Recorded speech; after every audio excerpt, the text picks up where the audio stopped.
Welcome to Powerful or Pointless, where we tell you whether we think an app is worth downloading or it isn't. In this video we take a look at the controversial Real Racing 3. Now the controversy has been caused by its freemium mechanics. Instead of this game being sold for a flat fee of say $5 or $20 or whatever it might be, this actually is completely free to play, but includes a lot of freemium mechanics that will try and tempt you into spending real money. Now before we get to my thoughts on the freemium mechanics, I'll just go through what I think about the game. Now, the graphics are clearly stunning and they're what impressed everyone when this was first demoed during the iPhone 5 launch. The cars look amazing, the tracks look amazing, and what's even more impressive is that the cars in this game are real, the real licensed cars, same with the tracks, and you play against real people. Now the time-shifted multiplayer mode is really cool, and although you're not playing against your friends in real time, it adds a bit of excitement when you know you're playing, I guess, your time-shifted version of your friends. I was also really impressed by the level of control you have over the controls and the viewing angles, so you can really customize your driving setup to suit you.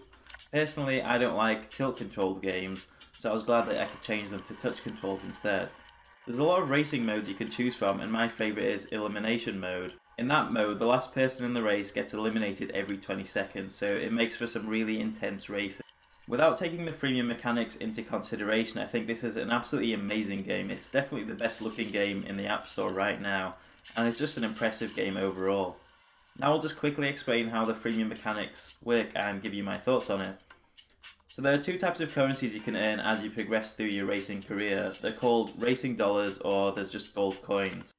You can either earn them by progressing through your racing career, or you can just buy them with real money using in-app purchases.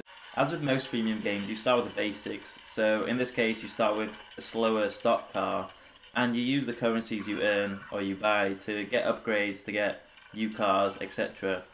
Now the interesting stuff starts when you try to do that.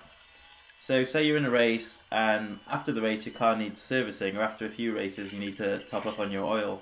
So if you try and do that on this, you have a time delay between when the oil is actually implemented. I know this game's trying to be realistic, but I don't think people actually like waiting for their cars to be serviced, so that's not a welcome feature. Now you can bypass these time limits by spending some of the gold coins. The problem is if you keep bypassing the time limits by spending the gold coins, you're going to run out of them pretty soon. Some of the services or upgrades take 8 minutes or longer, so you need to be really patient if you don't want to spend any real money. So if you do actually want to play this game completely for free, you're going to have to be really patient, and it's going to take you quite a while to get to racing with the real fast cars. So I actually think this is kind of a good thing. I understand that it's definitely going to annoy people, and some of the freemium mechanics are really annoying. But I also think that it's a great thing that anybody can play this for free and experience one of the best games and just amazing technology on smartphone. I think if you can be really patient with it, you can still have a good time. I've not spent any money using this yet, and I've had a really great time with this game. The only issue is really when you get into the zone, you're enjoying a race, and then you need to service your car and you just have to wait for 8 minutes. It just ruins the flow a little bit. It'll be really interesting to see what the market thinks of this, and whether EA would have done better if they were just selling this at a flat fee. It looks like they're doing quite well though, because they're quite high on the highest grossing list in the App Store. So they must be making a good amount of money, and there's definitely a lot of people downloading and enjoying this game. Please let me know your thoughts on the freemium mechanics. Would you prefer to actually pay a flat fee for this, whether it was really high, like $20 to $40? Or do you like it like this? Do you like playing it for free and just patiently enjoy progressing through the game? If you enjoyed this review, please like this video, and if you want more reviews, don't forget to subscribe to this channel.